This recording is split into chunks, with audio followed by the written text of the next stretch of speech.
Should you invest in the stock of the company you work at? This could potentially be a life-changing decision. However, the average person is not that well equipped to answer this question. Getting this right, though, could mean tens of millions of dollars, as participants in Apple or Nvidia's ESPP found out. On the other hand, it could also mean total decimation of your investment, as unfortunately employees in Lucid, Bumble, and Allbirds had to endure. And so, should you invest in your company's stock? What are the things that you should consider before you do so? Well, we will cover all of that in this video and then conclude with 5 rules to keep in mind before you do anything. But if you're new to this channel, my name is Drew Cohen, used to work at Goldman Sachs, later Capital Group. Now I'm a registered investment advisor. And on this channel, you will find all things pertaining to money, including in-depth company breakdowns, a lot of investment education videos, and also wealth management and personal finance videos. Now, there are a lot of different ways you can get or buy equity in a business. There are RSUs, PSUs, ISOs, non-qualifying options, ESPPs, and also open market purchases, and maybe some other alphabet soup letter that I forgot here.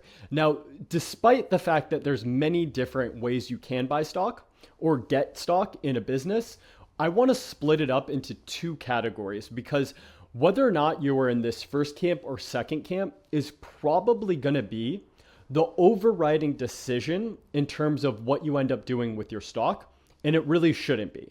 And so if you're familiar with a 2003 study called Do Defaults Save Lives, then you were going to know where I'm going with this. In this study, they looked at what organ donor enrollment rates were across different countries in Europe, and they found out a very interesting statistic. If you were looking at a country like Sweden, they had an extremely high enrollment rate of organ donors, well over 90%. If you look at countries nearby, though, like Denmark or the Netherlands, rates were much, much lower, in between 5 to 20%. And so then the question was, why was there such a large dispersion in the rates of organ donors between these countries, given that they're pretty culturally similar? And the answer has to do with defaults. And so if you were looking at a form, it might say, check this box to become an organ donor, versus check this box to not become an organ donor.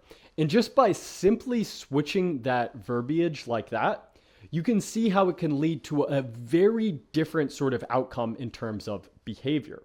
And this is simply because when you are faced with a very complex and hard decision, it is very common to just opt for the default. And so the relevance here is that if you are given stock and you are given RSUs or PSUs or options, very often it's going to feel like the default thing to do is to simply keep these things. And you are not treating this decision the same as if someone handed you a lot of cash and then you went out and bought the stock. You're treating it like a very different sort of decision, and you shouldn't. Because if someone awards you RSUs, that should be in your mind no different than someone giving you cash. And so if you weren't willing to take that cash and then go and buy stock at that company, forgetting for a second whether or not that's plausible if it's a private company, but if you weren't willing to take that cash and go and buy stock in that business, but you were willing to keep the RSUs, then you have just fallen prey to a psychological bias, because these 2 decisions should not be different. So one of the first things that I want to emphasize is this sort of default mentality. You should just be aware of it, because if you're given RSUs, you're much more likely to keep them. And if you're given cash, you're much less likely to then want to go out and buy stock, right? And so that is the first thing worth emphasizing here. Now, the decision of whether or not you should keep stock, whether or not you should participate in different stock plans, I want to split it up in between whether or not the company is going to be a pre-IPO company or it's going to be a public company. But I will say a couple things kind of just generally apply to both situations, and those are these. So the first thing that applies to both is that when you are buying stock or choosing to keep stock, you essentially are becoming your own investment analyst. You are now doing something that is no different than you going out into the public markets and picking a single stock. Now, if you work at the business, you might have better information. You might have a better sense if it's going well. You might also know whether or not you really believe in the product. You have a better idea of customer reception. You know if it's a well-functioning organization. You will know all of these things better than probably an outsider having worked at the company.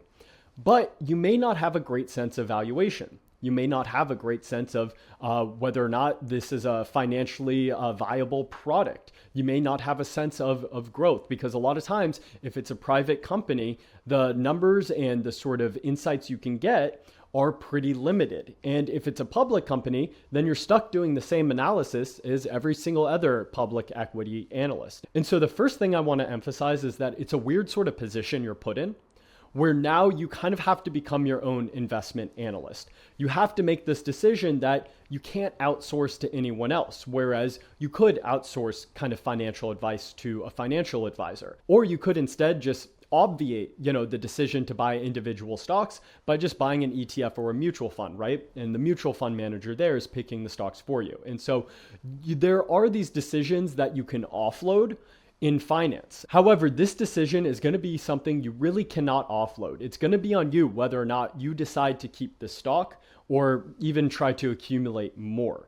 And so we're going to talk about some of the ramifications of that. So the things that's going to apply, whether or not it is pre-IPO or a public business, is that you already have your source of income coming from this company. So this is an added layer of sort of concentration risk you have, because you have your salary and now you also have a chunk of your savings all tied up to the success of the same sort of factors, if you will, the same business. And so if this business does poorly, their stock could do poorly, and then you also could get fired, or you could just not progress in your career, which is another sort of risk. Which is the second risk I want to actually get to, is career risk. And so when you do go to a company, the success of that company now can also have some sort of ramifications for your future. If you go to a company that's doing very well and growing, better chance you're getting promoted and getting raises, and better chance that if you ever leave, you're going to see a better opportunity. If you're at a company that is struggling, sure, someone, will still hire you, and of course you can find other opportunities. It's just going to be a little bit harder than if you were working at Google. And so let's just say, picking an example, you're a Google engineer in 2003. That's the company you decided to work for. Whereas another one of your friends was also a software engineer and he went to Yahoo in 2003. Both are pretty reputable companies. Yahoo probably has an even better reputation at the time, more widely known. And so you probably would have thought that, the Yahoo engineer at that time would have better career exit opportunities. But that turned out to not be the case, right? If you were there for 5 years, 8 years, you had better options as a Google engineer than a Yahoo engineer. And so that's how kind of just the company you're at can influence your sort of opportunities thereafter. And is another form of concentration risk people don't really think about. And then the last one is going to be your healthcare is also tied to your employer typically. And so you have your source of income, you have your career progression, and then you also have potentially healthcare, all tied to the same company. And then it becomes very risky when a large portion of your savings is also put into this business. And so now you could kind of get some sense of the degree of risk it is to have all of your eggs together in this one basket, in this one business. Now I'm going to talk about, though, pre-IPO companies and when it's acceptable to do exactly that. So a lot of times when people want to join a startup, it is because they want to be in a business and they want access to the equity that has very large upside. And so it is acceptable to make this decision of not just betting your money, but because you're going to be getting RSUs and you're going to be keeping them, and a disproportionate amount of your wealth is going to probably be tied up in this one company. And on top of that, you're also betting your time and your career on it as well. It is okay to do that if you really believe in the company. Now, it's very hard for me to just make a blanket statement as to what to look for when you should really believe in a company, because it's basically involving everything we do in these in-depth business deep dives, right? I would have to do an entire business analysis to understand exactly what the opportunity is. And very often it is going to be you that is put in that position to decide that. And that's when you're also deciding where to work. It's the same sort of decision.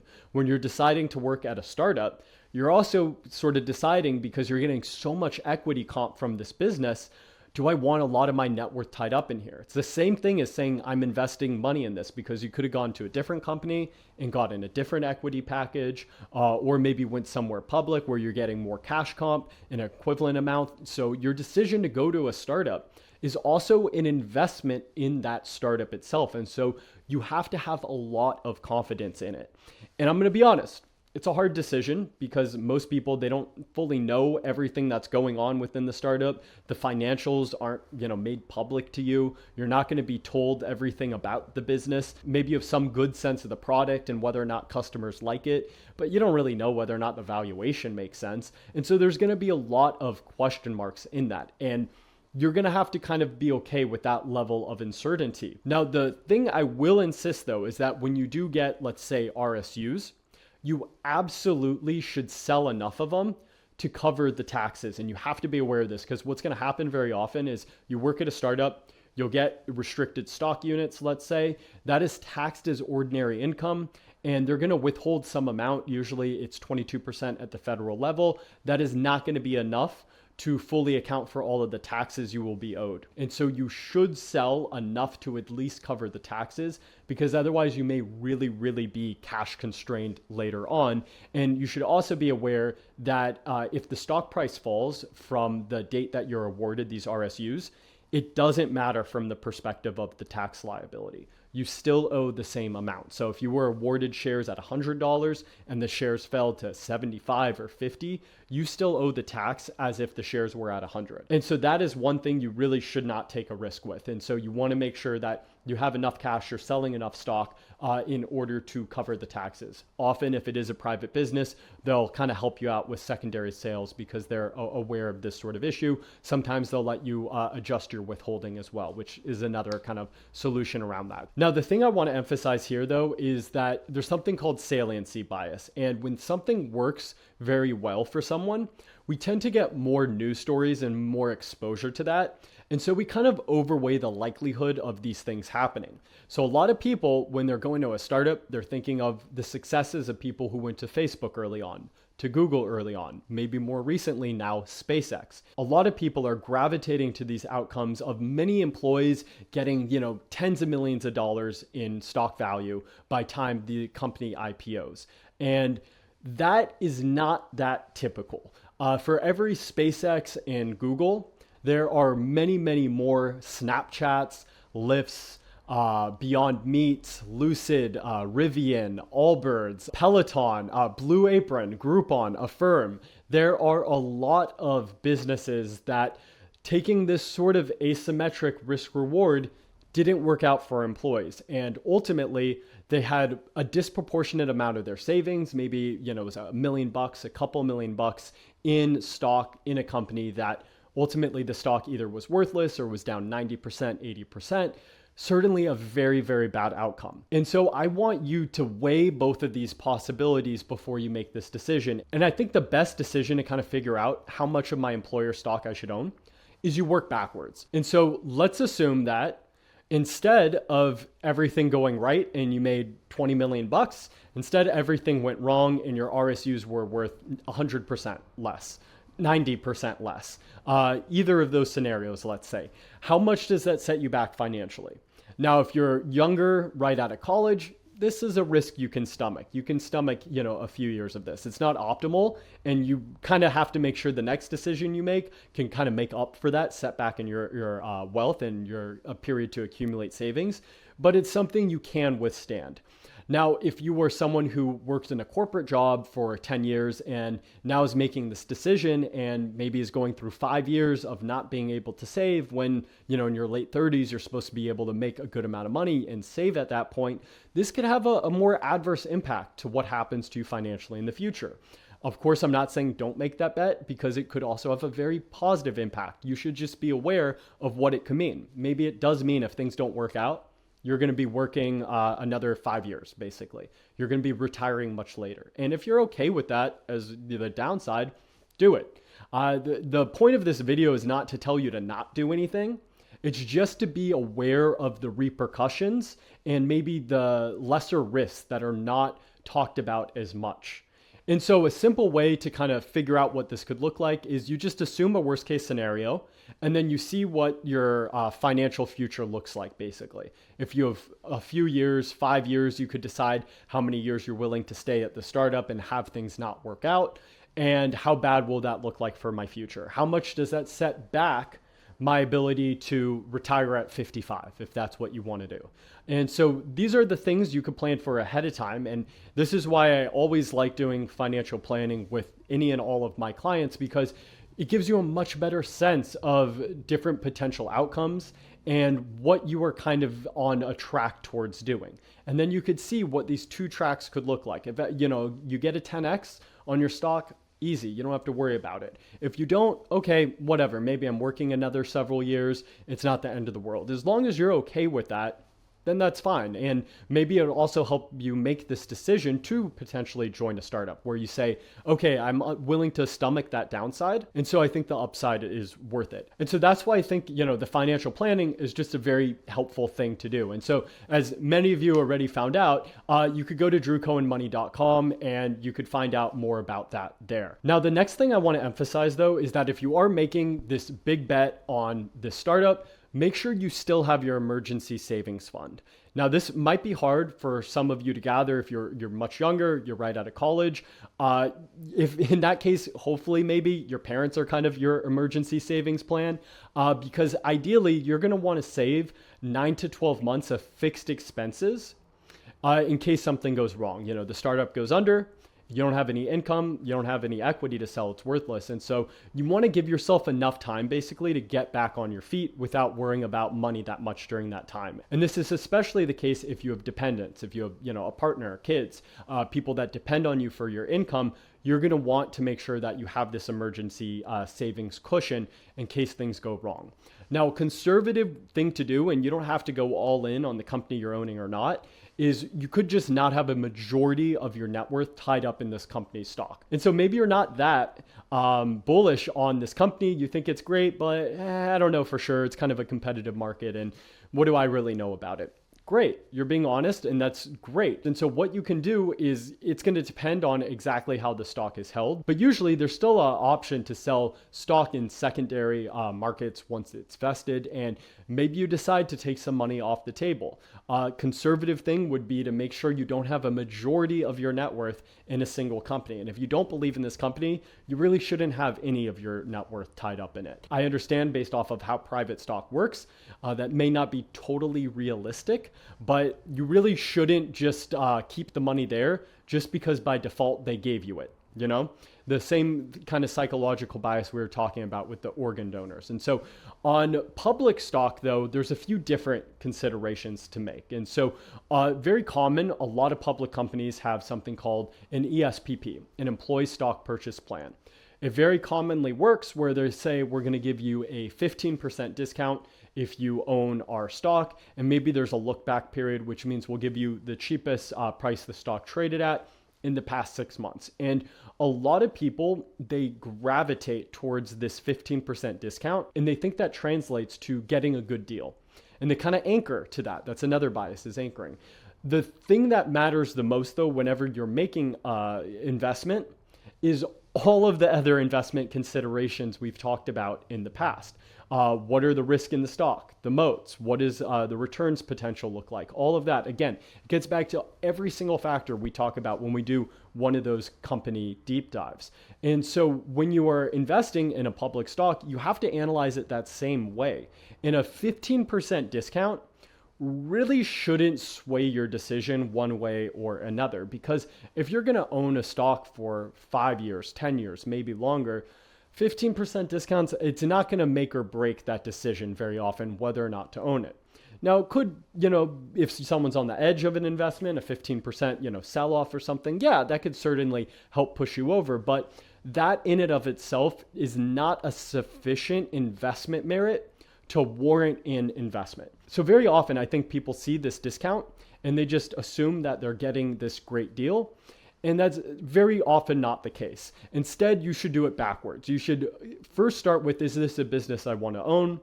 all of the considerations in analyzing a business. And then as the last step, it gets to what is the valuation of this? Is this a fair valuation? Maybe does that 15% make that difference? And I know the average person who works at a business is not going to do this. And so this is kind of a reason why maybe you shouldn't be buying your employer stock if you're not willing to do this actual analysis. And I don't think you should have to, by the way. The thing to keep in mind that's very different about public companies versus pre-IPO companies, startups, is that the risk reward profile is very, very different. Because if you get a couple $100,000 of a startup stock, there's a chance that that thing could be a 10x, a 20x. Sometimes people get much better results. Of course, it could also go to zero, but that's kind of how the risk reward probability curve is skewed. A lot is on this positive end, a lot is on this negative end. Now, if you're thinking of a public company, the positive end tends to not have quite as much upside. Of course, I'm generalizing here, and there are companies that have gone public, much earlier at earlier stages than they have in the past, which does skew the risk reward opportunity. But generally speaking, once a company becomes public, you don't have these crazy asymmetric return opportunities. If you think you're working at a company that's the exception, you could certainly believe that and invest in the stock plan. But if you're in, this big, mature business like Procter & Gamble, Disney, I would argue most often the stock plan doesn't make the most sense, because when you're invested in a mature company, your upside isn't that much, but your downside, it's still very real. There's still plenty of mature companies that can get cut in 50%, right? And so that would really be disastrous for your savings. And then if you layer in all of the considerations of the concentration of your earnings, your healthcare, plus your career all in one place, I think that makes it even more unattractive. And the difference here versus a startup is that you have this potential for a very, very high return to offset a lot of that risk. And of course, it's, very much, a bet. But that asymmetry doesn't exist when you're investing in Disney. I don't think many people expect Disney to be a 20x from here. In fact, if you actually did participate in the employee stock plan, right now your investment would be flat to slightly down over the past decade. And this is a business that it's not like there's any concern they're not going to be around. It's just that it doesn't make sense to blindly buy into their stock unless you did some sort of analysis and you were sure, had pretty high confidence in the return profile being better than what the stock market has historically returned, 9-ish to 10%. And so if you're not doing that, then I don't advise that you invest in single stocks of your employer, even if there is a discount, because the concentration risk can just be too much. Now, if you want to do just a little bit, that's okay. But generally speaking, I don't think this is the best financial decision for most people, just because the amount of concentration you're having between your net worth and also your income. Now, there's exceptions to these ESPP plans, right? And I said, if it's a company with a lot of upside, you really believe in it. Apple is an example of one of these. Nvidia is an even bigger example of this, where it's been a public company for a couple decades, right? And employees could have very slowly accumulated a lot of stock in this business, and then all of a sudden it 10, 20x in the past couple years. So this is certainly a very rare circumstance, but these do exist. And so if you are working at a business like this, you know that this isn't a maturing business that doesn't have a lot of upside. You should know, if you were working at Nvidia even 5 years ago, that they're talking about these huge end markets, very ambitious and all that. And it doesn't mean you knew for a fact that the stock would go up that much or be that much of a beneficiary of AI or GPUs. It just means when it did come to that decision of whether or not I want to participate in the stock, you probably thought of it a little bit more like investing in a startup than like investing in Disney. And if not, that's totally fine too. It's a pretty tricky thing to know whether or not to invest in your company stock when you yourself are not an investment analyst. So I think conservatism makes sense here. Not having a majority of your wealth in a single stock is always sort of great advice. But if you are very optimistic about a business, there's no reason you have to go, 100% or 0%. You could certainly gain a good amount of exposure and take up that exposure commensurate with your confidence in the business. If it's a startup and you're younger and you really want to YOLO into something, go for it. You could kind of know that you have enough time to make it up if you have to, with the understanding that you might have to. You might be in the position that if things don't go well, you'll have another several years where you really have to bat down, control a lot of your expenses to make sure you're saving a lot to make up for that time period. But these are not easy decisions to make. And so if you need help, you should reach out to a financial advisor. But now I want to summarize the 5 key takeaways from this video. So the first one is going to be, if you are given an award, do not think of it any differently as if someone gave you cash and then you went and bought the stock. And so if with cash you would never own the stock, then that should be the same case here. You should not just keep the stock just because someone gave it to you. Treat it no differently as if it was a cash purchase. So that is the first rule. The second rule is going to be, make sure you cover your taxes first. This is especially the case with private businesses. You're going to want to make sure that you are selling enough stock to cover whatever your tax obligation will be, and you're going to want to get ahead of that. If you do get private stock and then the business happens to go public before you have a time to sell it, and if the public stock price falls a lot, you're still on the hook for the original stock price at grant date, and that could really, really put you in a bad decision. So number 2 is be really on top of your tax obligation if you are given stock. Number 3 is treat it like any other investment you have, where concentration and diversification rules still apply.